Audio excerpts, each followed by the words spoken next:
Hoje, vamos mergulhar numa história super poderosa que nos mostra que mesmo os maiores heróis, os mais inspiradores, podem tropeçar e cair feio. É uma história de falhas, consequências, mas, acima de tudo, de um arrependimento profundo e da possibilidade de recomeço. Estou falando do rei Davi, o homem segundo o coração de Deus. Davi, o grande guerreiro, o poeta dos Salmos, o líder amado por seu povo. Ele era um exemplo para muitos, mas como todo ser humano, tinha suas fragilidades.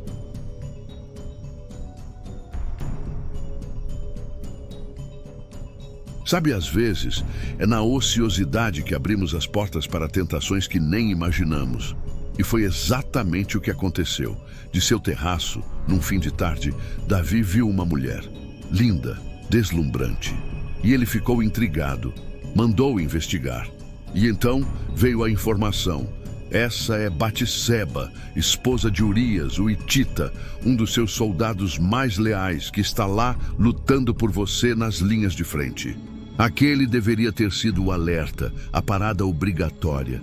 A esposa de um de seus homens mais fiéis, um homem que estava arriscando a vida a serviço do rei. Mas Davi, impulsionado pelo desejo, ignorou. Ele a mandou buscar, e o adultério aconteceu. Um erro que mudaria a vida de todos os envolvidos. A consequência imediata foi devastadora. Pouco tempo depois, a notícia chegou. Estou grávida. Imagina o desespero de Davi.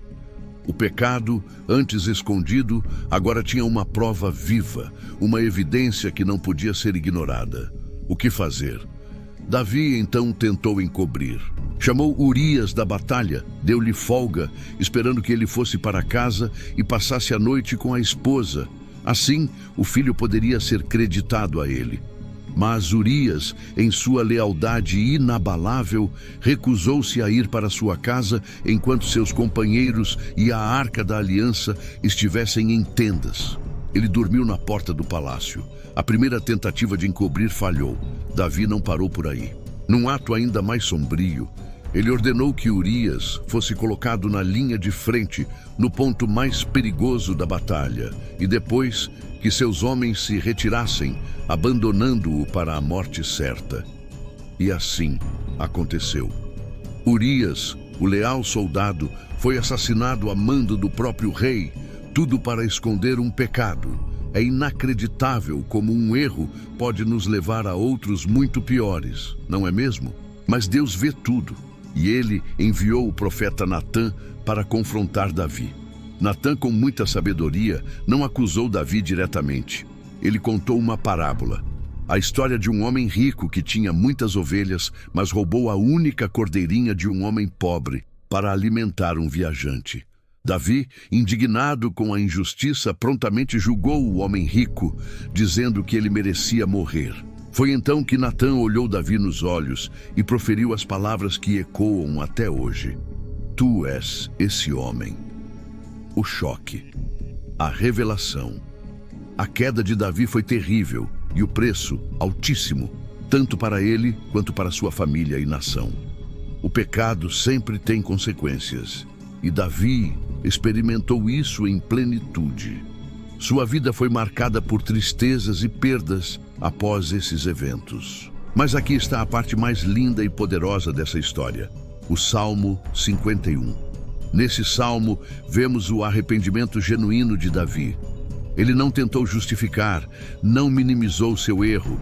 Ele clamou a Deus, pediu perdão, um coração puro e a restauração da alegria de sua salvação.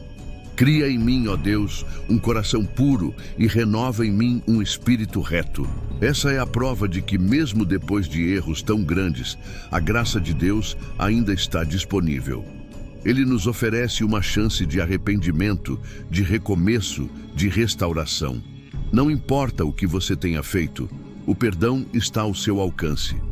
Essa história nos lembra da importância de vigilância, da humildade e da busca constante por um coração que agrada a Deus. E nos mostra que quando caímos, o caminho para a recuperação passa pelo arrependimento sincero e pela fé na misericórdia divina. Se essa história tocou seu coração, se você acredita no poder do perdão e na possibilidade de recomeço, comente perdão aqui embaixo. Adoraria saber suas reflexões sobre a história de Davi.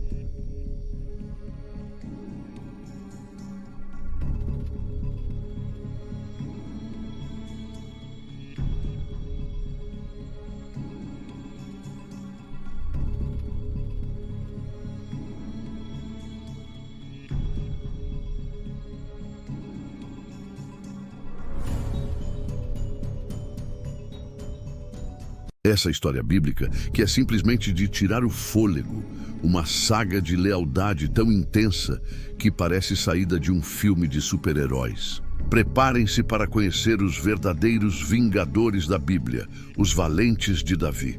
Imaginem a cena. Davi, futuro rei de Israel, está em um momento de pura adversidade. Ele está fugindo, escondido, caçado pelo rei Saul. A situação é tensa, a guerra está rolando e sua própria cidade natal, Belém, está sob o controle dos filisteus, o grande inimigo de Israel. Cansado, exausto e com o peso do mundo nas costas, Davi, quase que sem pensar, solta um suspiro, uma frase que escapa de seus lábios como um desejo inofensivo, uma simples lembrança nostálgica. Ah, quem me dera beber daquela água do poço de Belém que fica junto ao portão. Ele só estava divagando, pensando alto, relembrando os dias de paz em sua terra natal. Era um anseio inocente, quase uma miragem no meio da aridez da guerra. Davi nem esperava que alguém realmente fizesse algo. Mas para sua surpresa e para a nossa, essa frase foi ouvida e levada a sério por 3 homens que estavam ao seu lado. Esses não eram homens comuns. Eram Abisai, Benaia e Josebe-Basebete, os 3 valentes de Davi, a elite da sua guarda, a tropa de choque que o acompanhava em todas as batalhas. Eles não hesitaram, não questionaram, não ponderaram os riscos. O que o seu líder desejava, mesmo que fosse um mero suspiro, para eles era uma ordem. E que ordem! Invadir o acampamento inimigo, a fortaleza dos filisteus, apenas para pegar um pouco de água. Parece loucura, não é? Mas para esses homens, era a mais pura demonstração de devoção. Então, eles agiram. Com uma coragem que desafia a lógica, esses 3 guerreiros se lançaram para dentro das linhas inimigas. Imaginem a ousadia. Eles abriram caminho, lutando contra um exército inteiro. O clangor das espadas, os gritos de batalha, o perigo iminente em cada passo. Eles não pararam até alcançar o poço. Lá, eles pegaram a água. Não era ouro, não era joia, era apenas água. Mas o que ela representava era inestimável. E não parou por aí. Depois de conseguirem a água, eles tiveram que lutar todo o caminho de volta, enfrentando a mesma horda de inimigos, arriscando suas vidas novamente, apenas para cumprir aquele desejo simples de Davi. Eles retornaram vitoriosos, suados, provavelmente feridos, mas com a água em mãos. Um presente que custou quase a vida deles, uma oferta de lealdade e sacrifício. E agora, a parte que choca muitos: Davi olha para a água, para o suor e o sangue de seus amigos, e o que ele faz? Ele não bebe, ele não sacia sua sede com aquela água preciosa. Em vez disso, Davi derrama a água no chão como uma oferta sagrada a Deus. E ele pronuncia uma frase poderosa, cheia de significado. Longe de mim, ó Senhor, que eu faça isto. Beberia eu o sangue destes homens que arriscaram suas vidas. Davi reconheceu que aquela água não era mais apenas água. Era o suor, o sacrifício, a vida de seus mais fiéis guerreiros. Era um testemunho de lealdade tão profundo que não poderia ser consumido para saciar uma sede física, mas deveria ser honrado como um ato de devoção suprema a Deus e aos seus homens. Essa era a lealdade dos valentes. Eles eram homens capazes de feitos extraordinários em batalha, como Eleazar, que lutou até que sua mão ficasse tão agarrada à espada que não conseguia soltá-la. Ou Sama, que defendeu um campo de lentilhas sozinho contra os filisteus. Tinha Josebe-Basebete, que com uma única lança matou 800 homens de uma vez. Sim, 800. Mas a maior força desses homens não era apenas sua habilidade em combate. Era a honra, o compromisso, a devoção inabalável uns aos outros e a Davi. Eles eram a personificação da lealdade. Davi inspirava neles essa devoção porque ele mesmo era um líder que valorizava e honrava seus homens. Ele os respeitava e eles, por sua vez, estavam dispostos a dar tudo por ele. Essa história nos faz refletir. Você teria amigos assim? Pessoas que estariam dispostas a ir além, a arriscar tudo, não por um ganho pessoal, mas por pura lealdade e honra. E você? Seria esse tipo de amigo para alguém? Seria você um valente na vida de alguém? A lealdade é um tesouro, uma qualidade rara e preciosa que fortalece laços, constrói confiança e torna a vida mais rica e significativa.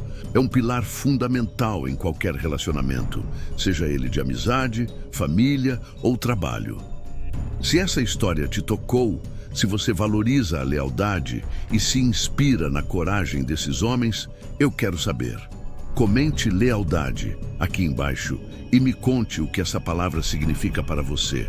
Não esqueçam de deixar aquele like no vídeo se vocês gostaram, compartilhar com os amigos e, claro, se inscrever no canal para não perderem nenhuma das nossas próximas histórias e reflexões inspiradoras. Agradeço de coração a companhia de vocês. Um grande abraço e até a próxima. Cidade do Pecado. O que aconteceu com Ló? Hoje vamos mergulhar numa história bíblica super impactante que tem muito a nos ensinar sobre escolhas, consequências e onde a gente realmente coloca o nosso coração. É a história de Ló. E você vai ver que, mesmo sendo lá do passado, ela é mais atual do que nunca. Sabe, a gente vive num mundo cheio de tentações, não é? Sempre tem aquela coisa que brilha mais, que parece mais fácil, que promete uma vida de luxo e conveniência. E foi exatamente isso que Ló, sobrinho de Abraão, buscou. A história começa quando Abraão e Ló já tinham muitos bens, muitos rebanhos, e seus pastores começaram a brigar por causa do espaço. Então Abraão, sendo o homem sábio que era, propôs uma separação amigável. Ló, você escolhe para onde ir, e eu vou para o outro lado. E o que Ló fez? Ele olhou para a planície do Jordão. E lá estava Sodoma.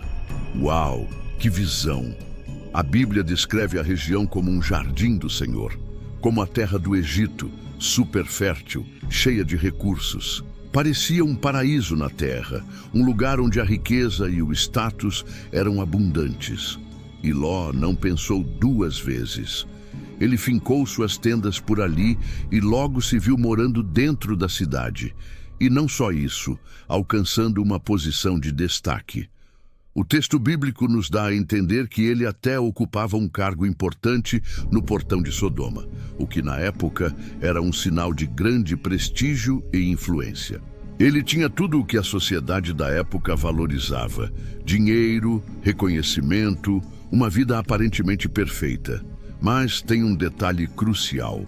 Essa terra prometida de Ló tinha um preço terrível. A riqueza e o status vinham acompanhados de uma maldade que ensurdecia. A Bíblia é clara. Os homens de Sodoma eram grandes pecadores diante do Senhor. E por mais que Ló tivesse seu conforto e sua posição, o ambiente ao seu redor estava completamente corrompido. Era uma sociedade que havia perdido seus valores, que abraçava a depravação e a injustiça abertamente. Deus, em sua infinita justiça e também misericórdia, não age sem aviso. Ele revelou a Abraão que o juízo estava para cair sobre Sodoma e Gomorra por causa da tamanha iniquidade. E aqui entra um dos momentos mais emocionantes da história. Abraão, com um coração cheio de compaixão e coragem, intercede por essas cidades. Ele negocia com Deus perguntando: se houver 50 justos, a destruirás? E 45, e 40, e 30, e 20, e 10? Ele chega ao ponto de perguntar se por causa de apenas 10 justos, Deus pouparia a cidade. E Deus, em sua bondade, concordou. Mas infelizmente nem 10 justos foram encontrados. A coisa ficou séria. Deus enviou 2 anjos para retirar Ló e sua família antes que o inevitável acontecesse. Mas a maldade da cidade era tão grande, tão avassaladora, que na noite em que os anjos chegaram, os homens de Sodoma cercaram a casa de Ló, exigindo que ele lhes entregasse seus hóspedes para serem abusados. Imaginem o terror. Ló tentou proteger seus visitantes, mas estava encurralado. Foi nesse momento que os anjos intervieram, cegando a multidão que tentava arrombar a porta. E a ordem foi clara e urgente: fuja! Não olhe para trás, nem pare em lugar nenhum da planície. Fuja para as montanhas para que não pereça. Ló, sua esposa e suas 2 filhas saíram às pressas, deixando para trás toda aquela riqueza, todo o status, toda a vida que Ló havia escolhido e construído naquele lugar. A ilusão de paraíso se desfez em fumaça, e o juízo caiu. Fogo e enxofre desceram do céu, consumindo Sodoma e Gomorra e toda a planície. Uma destruição completa, um lembrete severo das consequências de ignorar a maldade e se apegar ao que é transitório e corrupto. Mas a história ainda tem um último e doloroso capítulo. Enquanto fugiam, a esposa de Ló não conseguiu resistir. Talvez apegada à sua casa, às suas posses, ao estilo de vida que estava perdendo, ela olhou para trás. E por causa dessa desobediência e desse apego, ela virou uma estátua de sal. Uma imagem poderosa do perigo de olhar para trás, de se agarrar ao que Deus nos diz para abandonar, especialmente quando estamos fugindo do perigo espiritual. A escolha de Ló de se instalar em Sodoma quase lhe custou tudo. Ele perdeu suas posses, sua esposa, e suas filhas foram expostas a situações terríveis por causa do ambiente em que ele escolheu viver. Essa história é um alerta contundente para todos nós. A má companhia corrompe o bom caráter. Onde você tem fincado suas raízes? Quais são as influências que você permite na sua vida, no seu dia a dia? Estamos falando de amizades, de entretenimento, de ambientes de trabalho, de comunidades online. Tudo aquilo que molda nossos valores e nosso caráter. É fácil se deixar levar pelo brilho e pela promessa de uma vida fácil, mas muitas vezes o custo é alto demais.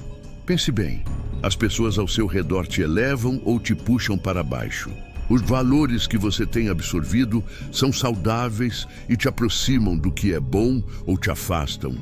Às vezes, a gente precisa ter a coragem de Ló, pelo menos na parte de sair correndo, e fugir de situações que nos fazem mal, de ambientes tóxicos, de companhias que nos levam para caminhos errados. Não é fácil e pode significar deixar muita coisa para trás, mas é um preço que vale a pena pagar pela nossa paz, pela nossa integridade e pelo nosso futuro. Eu quero muito saber a opinião de vocês sobre essa história. Comente aqui embaixo se você já teve que fugir de algo na sua vida, algo que parecia bom ou confortável, mas que no fundo estava te fazendo mal. Qual foi a sua Sodoma e como você lidou com ela? Se essa mensagem tocou seu coração de alguma forma, por favor, deixe o seu like, inscreva-se no canal para não perder os próximos vídeos e compartilhe com alguém que precisa ouvir essa mensagem. Muito obrigado por assistirem até aqui e que suas escolhas sempre te levem para o melhor caminho. Um abraço e até a próxima. Um rei que não tinha pai nem mãe, um sacerdote que apareceu do nada. Hoje vamos mergulhar numa das figuras mais misteriosas e fascinantes da Bíblia. Um personagem que apareceu do nada e deixou uma marca eterna. Melquisedeque. Preparem-se para desvendar esse enigma que aponta diretamente para Jesus. Imaginem a cena.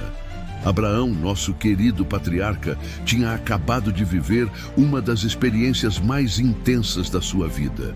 Ele tinha ido à guerra, lutado contra reis poderosos e, mais importante, resgatado seu sobrinho Ló, que havia sido levado cativo. Ele era o herói do momento. A adrenalina ainda devia estar correndo nas veias. A poeira da batalha ainda não havia assentado. Abraão estava voltando vitorioso, cheio de gratidão e talvez um pouco cansado, mas inegavelmente um homem com a bênção de Deus. E é nesse cenário que, de repente, surge uma figura majestosa. Sem aviso prévio, sem genealogia conhecida, sem pai, sem mãe, sem registro de nascimento ou morte, ele simplesmente aparece. Seu nome, Melquisedeque. E ele não é qualquer um. A Bíblia nos diz que ele era o rei de Salém. Salém, por si só, é uma palavra poderosa, significa paz. Então, Melquisedeque é o rei da paz. Mas a surpresa não para por aí. Além de ser rei, ele é também sacerdote do Deus Altíssimo. Pensem nisso. Um rei e sacerdote servindo ao Deus que está acima de todos. Melquisedeque não veio de mãos vazias. Ele trouxe pão e vinho.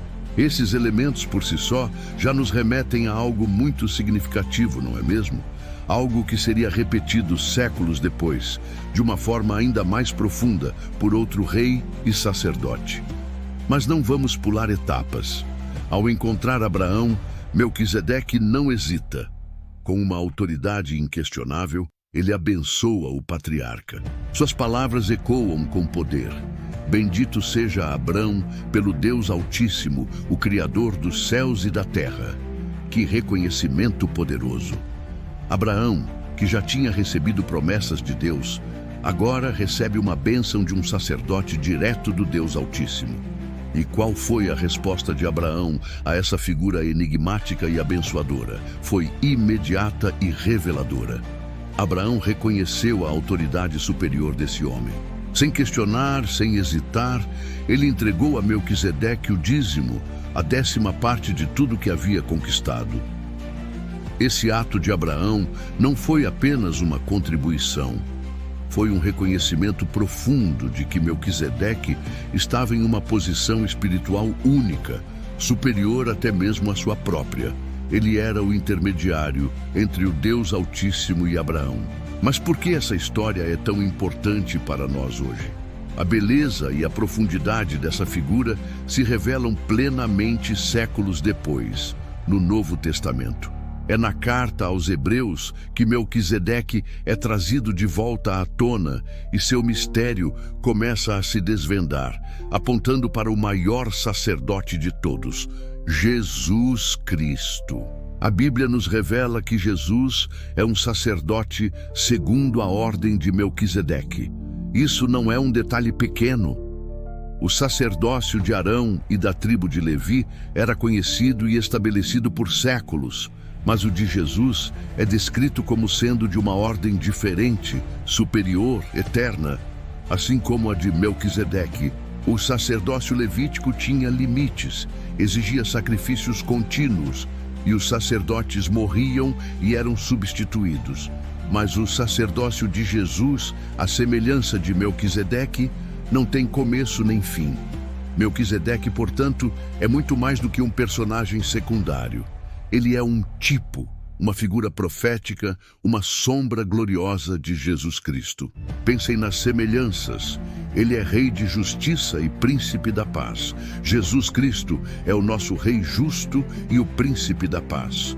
Melquisedeque oferece pão e vinho, elementos que Jesus utilizaria na instituição da ceia, simbolizando seu corpo e seu sangue, o maior sacrifício e a maior aliança. Melquisedeque aparece sem genealogia, apontando para a natureza eterna de Jesus, que é desde a eternidade e para a eternidade. Essa conexão nos mostra a soberania e o plano perfeito de Deus, que desde o Antigo Testamento já apontava para a vinda do seu Filho. Jesus não é apenas um sacerdote, ele é o sacerdote perfeito, que se ofereceu de uma vez por todas, garantindo nossa salvação e acesso direto a Deus. E ele não é apenas sacerdote, mas também rei, que governa com justiça e paz. Então, pessoal, a história de Melquisedeque não é apenas um mistério antigo. É um lembrete poderoso de quem Jesus é e do seu sacerdócio eterno e superior. Ele é o nosso rei, o nosso sacerdote, o nosso mediador, que nos leva à presença do Deus Altíssimo. E você, meu amigo, minha amiga, conhece esse rei? Você tem se achegado a esse sacerdote? Sua história nos convida a uma reflexão profunda sobre a magnitude de Jesus. Comente aqui embaixo o que você pensa sobre essa figura fascinante e como essa conexão com Jesus te impacta. Se você gostou desse vídeo e quer continuar desvendando os mistérios e as belezas da Palavra de Deus, não se esqueça de deixar o seu like, compartilhar com seus amigos e, claro, se inscrever no canal para não perder os próximos conteúdos. Muito obrigado pela sua companhia e que a paz do nosso Rei e Sacerdote esteja com vocês. Até a próxima. Alguma vez você já sentiu aquela pontada de inveja, aquele ciúme que parece queimar por dentro? Essa sensação não é nova. Na verdade, ela está na raiz do primeiro crime da história da humanidade. Vamos viajar juntos até o início de tudo, logo após o Jardim do Éden ter suas portas fechadas. Adão e Eva, o primeiro casal, tiveram 2 filhos, Caim e Abel. Imagine a cena. Caim, com as mãos calejadas da terra, era um agricultor dedicado. Abel, por sua vez, era um pastor, cuidando de suas ovelhas com carinho. Eram irmãos, os únicos irmãos no mundo. Eles cresceram juntos, aprenderam juntos e um dia decidiram que era hora de apresentar uma oferta a Deus. Abel, com um coração generoso, selecionou as primícias do seu rebanho, os melhores e mais fortes cordeiros, e os ofereceu a Deus. A Bíblia nos diz que Deus se agradou da oferta de Abel e de sua atitude. Agora, imagine Caim. Ele também trouxe uma oferta, frutos da terra que ele cultivou. Mas algo estava diferente. A Bíblia diz que Deus não olhou com favor para Caim e sua oferta. Por quê? A resposta não está tanto no que foi oferecido, mas no coração de quem ofereceu. O coração de Abel era puro e sincero, enquanto o de Caim, bem, algo estava faltando. E a reação de Caim revela tudo. Em vez de se perguntar, o que posso fazer para melhorar? Ele foi consumido pela raiva. Seu rosto se fechou. Ele olhava para seu irmão Abel, não mais com amor, mas com um ciúme venenoso. A felicidade do irmão se tornou o motivo da sua infelicidade. Deus, em sua infinita misericórdia, viu a escuridão crescendo no coração de Caim e o alertou. Ele se aproximou de Caim e disse, de uma forma que podemos entender hoje: Caim, por que você está tão irritado? Se você fizer o que é certo, não será aceito.